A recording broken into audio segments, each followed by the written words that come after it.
আমার সামনে যে ওষুধটি দেখতে পাচ্ছেন এটি হচ্ছে এলকলি, যা ইউনানি মেডিসিন।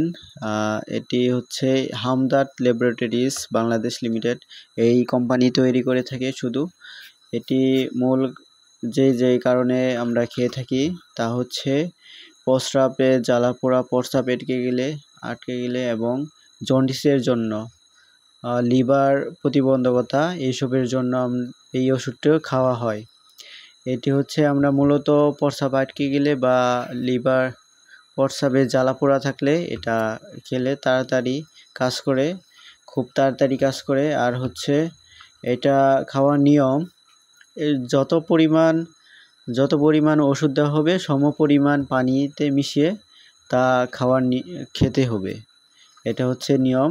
আর হচ্ছে সেবনবিধি দেওয়া রয়েছে প্রাপ্তবয়স্কদের জন্য 2 থেকে 4 চামচ দিনে 2 থেকে 4 বার, অপ্রাপ্তবয়স্কদের জন্য আর অবশ্যই ডাক্তারের পরামর্শ অনুযায়ী ওষুধটি সেবন করবেন। ধন্যবাদ। ভিডিওটি ভালো লাগলে লাইক এবং সাবস্ক্রাইব করে বেল আইকন ক্লিক করে রাখবেন। আসসালামু আলাইকুম।